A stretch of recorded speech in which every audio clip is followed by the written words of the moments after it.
తెలంగాణ భవన్లో మాజీ మంత్రి కేటీఆర్ మాట్లాడుతున్నారు. లైవ్లో చూద్దాం. కాబట్టి మీరు నడపాలి అని చెప్పి వారికి ధైర్యం చెప్పి కేసీఆర్ గారు అన్నాడు ప్రభుత్వం నుండి ఒక లోన్ ఇచ్చి soft loan, interest free soft loan 3000 crores ఇస్తామని చెప్పాము. అందులో 900 కోట్లు ఇచ్చాము కూడా.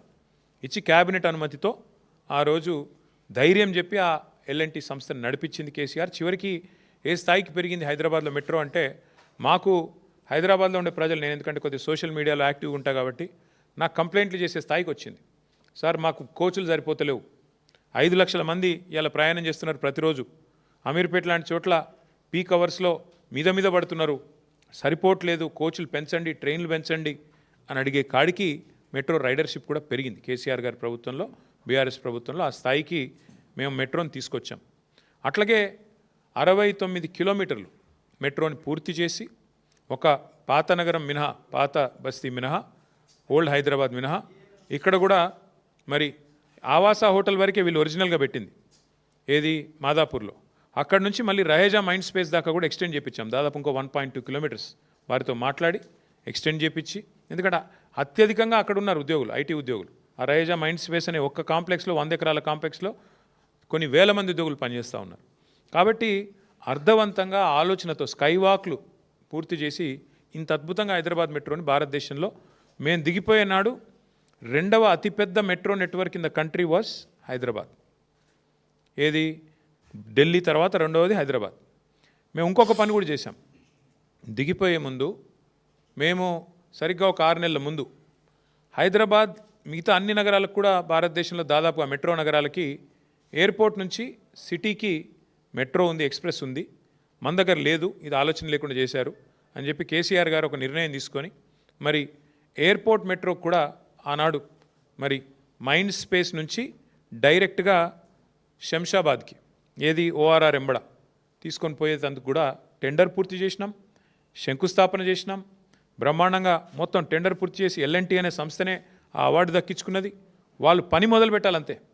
ఇంకా అద్భుతం ఏంటంటే, ఏ మాటకు ఆ మాట ఆనాడు కాంగ్రెస్ ప్రభుత్వం, డాక్టర్ రాజశేఖర్ రెడ్డి గారు ఎప్పుడైతే ORR నిర్మాణం చేశారో ఒక మంచి పని చేసినారు. అందులో ఏం చేసినారు, ORR చుట్టూతా మెట్రో రైల్ కారిడార్ కూడా స్థలం సేకరించి పెట్టినారు. అందుకే మేమేమనుకున్నామంటే, మెట్రో అనేది రహేజా మైండ్ స్పేస్ నుంచి, ఎందుకంటే అక్కడ లక్షల మంది ఐటీ ఉద్యోగులు రావడం పోవడం, ORR ఎట్లాగుంది కానీ విపరీతంగా పెరుగుతున్నది, చుట్టూ అపార్ట్మెంట్లు వస్తున్నాయి, అక్కడ విపరీతమైన ట్రాఫిక్ రద్దీ కూడా పెరుగుతున్నది. కాబట్టి ఇక్కడ నుంచి కేవలం ఎయిర్పోర్ట్ వరకే పోదు, అది మధ్యలో స్టాప్స్ కూడా ఉంటాయి. బుద్వేల్లో, శంషాబాద్లో, యువతల నార్సింగిలో ఇన్ని స్టాప్స్ ఉంటాయి, ఖాజాగూడలో. దానివల్ల ఏమవుతుంది, ఎవరైనా అవసరమైతే ఫైనాన్షియల్ డిస్ట్రిక్ట్లో పనిచేసే వాళ్ళు కానీ, రాయదుర్గంలో పనిచేసే వాళ్ళు కానీ, మైండ్ స్పేస్లో పనిచేసే వాళ్ళు కానీ శంషాబాద్లో ఉంటూ కూడా రోజు వచ్చిపోవచ్చు. ప్రజా రవాణా వాడుకుంటూ, ఎయిర్పోర్ట్ కోసమనే కాదు, శంషాబాద్లో ఉండేవాళ్ళు కానీ. ఇప్పుడు ఏమైందంటే, హైదరాబాద్లో మధ్యతరగతి ప్రజలకి మరి ధరలు ఎంత పెరిగిపోయినాయంటే, ఇవాళ హైదరాబాద్లో ఒక ఫ్లాట్ కొనుక్కునే బదులు కొద్దిగా దూరం పోతే, ఒక అర్ధగంట అవతలికి పోతే ఆడ చిన్న ఇల్లు దొరుకుతుంది, 250 గజాలు 300 గజాలలో. అందుకే అట్లా ఆలోచించి చాలామంది దూర అవతలికి పోతున్నారు. సో అట్లా ఇవన్నీ ఆలోచించి హైదరాబాద్ విస్తరిస్తున్నది అనే ఆలోచనతో 37 కిలోమీటర్ల ఎయిర్పోర్ట్ మెట్రో ఎక్స్ప్రెస్ కూడా అంకురార్పణ చేసింది బీఆర్ఎస్ ప్రభుత్వం. ఇంత ఆలోచనతో ట్రాన్సిట్ ఓరియంటెడ్ డెవలప్మెంట్ ఉండాలి. ఎందుకంటే బుద్వేల్లో మనం ఆ ప్రభుత్వం ఉన్నప్పుడే, కేసీఆర్ ప్రభుత్వం ఉన్నప్పుడే అక్కడ భూమిని కూడా మేము ఆక్షన్ చేసాం, అక్కడ కూడా ఐటీ కారిడార్ తేవాలి అని. కాబట్టి అక్కడ కూడా ఒక స్టాప్ పెట్టినట్టయితే వచ్చిపోయేటోళ్ళు, అక్కడ శంషాబాద్లో ఉన్నా, బుద్వేల్లో ఉన్నా, ఇంకొక ఫైనాన్షియల్ డిస్ట్రిక్ట్ ఇంకో ఐటీ కారిడార్ అక్కడ వస్తుంది. కాబట్టి ఇన్ని ఆలోచనలతో మెట్రోని విస్తరించాలి అని అక్కడ దాకా చేసినాం. దాంతోపాటు క్యాబినెట్లో మీకు యాదికి ఉండాలి, 1 కాదు 2 కాదు, 400 కిలోమీటర్ల మెట్రో విస్తరణకు పచ్చ జెండా ఊపింది కేసీఆర్ ప్రభుత్వం. గుర్తు తెచ్చుకోండి మీరు. మొత్తం ORR చుట్టూ 160 కిలోమీటర్లు, అట్లాగే ఇటు భువనగిరి దాకా, అటు సంగారెడ్డి దాకా, ఇటు షాద్ నగర్ దాకా, అట్లా ఇటు మన వికారాబాద్ దాకా అనుకుంటాను గుర్తుంటే, కడతాల్ వరకు, ఇక్కడ మహేశ్వరం కాన్స్టిట్యున్సీ కూడా కడతాల్ దాకా క్యాబినెట్ ఆమోదం కూడా ఇచ్చినాం. ఇచ్చి దశల వారీగా చేసుకుంటూ పోతాం. ఒకటే రోజు చేస్తామని మేమేమి రంగుల కళ లాంటి సినిమా చూపెట్టలేదు. దశల వారీగా చేస్తాము. ప్రజా రవాణా అత్యంత ప్రాముఖ్యత కలిగింది. ఈ టర్ము ఖచ్చితంగా వస్తాము. ఈ టర్మ్లో మళ్ళీ ఒక 100-150 కిలోమీటర్లు చేసుకుంటాం. ఆ తర్వాత వచ్చే టర్మ్లో ఇంకింత అట్లా అనుకుని దశల వారీగా చేద్దామని ప్రణాళికలు రూపొందించాం. సరే, ఇట్లా మేము ప్రజా రవాణా విషయంలో ఆ మెట్రోను కాపాడుకుంటూ, మరొక వైపు విస్తరణకు ఏర్పాట్లు చేసుకుంటూ, ఎయిర్పోర్ట్కి ఏముండాలి, పాత బస్తీకి ఏముండాలి, ఇంకా ఎటువైపు ఏముండాలి, ఓఆర్ఆర్ చుట్టూతా డెవలప్మెంట్ ఎట్లా రావాలి, ఇంత సమగ్రమైన ఆలోచనతో ప్రణాళికతో మేము ముందుకు పోయినాం. ఈ ప్రభుత్వం వచ్చింది, మా ప్రభుత్వం పోయింది. డిసెంబర్లో 2023లో ఈ ప్రభుత్వం వచ్చింది. వచ్చి రాగానే రేవంత్ రెడ్డి గారు తీసుకున్న మొట్టమొదటి నిర్ణయం ఏందండి? అనాలోచితంగా బాధ్యతారాహిత్యంగా, నాకు తెలిసి మొదటిదో రెండోదో నిర్ణయం రాగానే ఎయిర్పోర్ట్ మెట్రో రద్దు. ఎందుకు రద్దు చేశారు అని ఎవరైనా అడిగితే ఆయన చెప్పిన కారణం కానీ ఇంకోటి కానీ ఎంత అనాలోచితం, ఎంత కుత్సితం అంటే అసలు అర్థము పర్థం ఏది లేదు. అప్పటికే టెండర్ అయిపోయింది, ల్యాండ్ అక్విజిషన్ కూడా చాలా పరిమితంగా ఉంది. ఎందుకంటే ఎప్పుడో కాంగ్రెస్ ప్రభుత్వం, మళ్ళీ చెప్తున్నాను నేను, కాంగ్రెస్ ప్రభుత్వమే ఆనాడు కట్టిన ఓఆర్ఆర్లో రాజశేఖర రెడ్డి గారి నాయకత్వంలో చుట్టూతా మెట్రో కారిడార్ పెట్టినారనలా. దాన్ని వాడుకుని జల్దీ కడదాం అనుకుంటే రాగానే ఫస్ట్ క్యాన్సల్. ఈ పాటికి అయిపోయేది ఎయిర్పోర్ట్ మెట్రో ఎక్స్ప్రెస్ కారిడార్, ఈ పాటికి 2 ఏళ్ళే దాని టర్ము, ఈ పాటికి అయిపోయేది. ఎందుకంటే అలా ల్యాండ్ అక్విజిషనే లేదు. స్ట్రైట్గా ఎట్ గ్రేడ్, మళ్ళీ అది కూడా పిల్లర్లు వేసేది కూడా అవసరం లేదు. ఎట్ గ్రేడ్ అంటే భూమి మీదే వేసుకుంటూ వెళ్ళిపోవచ్చు. ఎంత వేగంగా అంటే అంత వేగంగా చేయొచ్చు. ఇది మా ఎజెండా ఉండే. రాగానే ఫస్ట్ నిర్ణయం రద్దు ఎయిర్పోర్ట్ మెట్రో. ఎందుకు? పిచ్చి ఆలోచనలు. కేటీఆర్ భూములు ఉన్నాయట మధ్యలో, ఇక ఇట్లాంటి పిచ్చి ఆలోచనలతో ఈయన రాగానే ఫస్ట్ నిర్ణయం ఎల్ఎన్టీకి కొట్టిన దెబ్బ రద్దు. వాళ్ళు పోయి అడిగినారు, సార్ ఇది టెండర్ అయిపోయింది, మాకు అవార్డు అయింది, దయచేసి సహకరించండి అంటే నథింగ్ డూయింగ్, గెట్ అవుట్ అని చెప్పి ఎలగొట్టిండు. ఆడికెళ్ళి పంచాయతీ మొదలైంది ఎల్ఎన్టీకి, రేవంత్ రెడ్డికి. ఇప్పుడు ఏంది పరిస్థితి? ఏం జరుగుతున్నది అసలు ఈరోజు రాష్ట్రంలో? ఎంత దుర్మార్గమైన ప్రభుత్వం నడుస్తున్నది అంటే, ప్రపంచంలో ఎక్కడా కూడా ఒక పెట్టుబడిదారుడు ఒక డబ్బు పెట్టాలంటే, రూపాయి పెట్టాలంటే 10 సార్లు ఆలోచించుకొని పెడతారు ఎక్కడైనా సరే.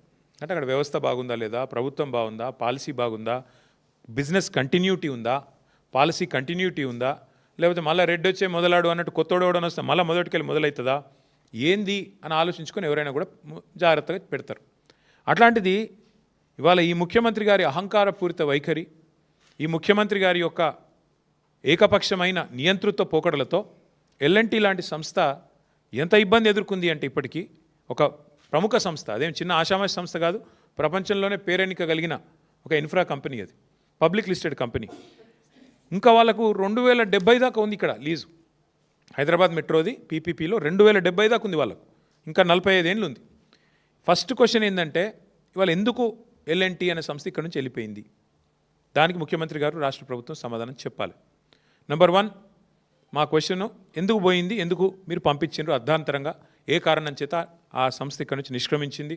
కరోనా కష్టకాలం ఎదుర్కొన్నది, నష్టాలు వస్తే ఎదుర్కొన్నది, రాష్ట్ర విభజన తర్వాత ఏదో రైడర్షిప్ తగ్గుతుందనే అపోహలను తట్టుకొని నిలబడ్డది. ఇన్నిటి తర్వాత ఇలా సంస్థ వెళ్ళిపోయే పరిస్థితి వచ్చింది. హైదరాబాద్ ఉజ్వలంగా, ఒకవైపు మీరే చెప్తున్నారు కదా తెలంగాణ రైజింగ్ అని, మరి అంత రైజింగ్ అంటే ఎందుకు పారిపోయే పరిస్థితి వచ్చింది ఎల్ఎన్టీ చెప్పాలని చెప్పి నేను ముఖ్యమంత్రిని కోరుతున్నాను.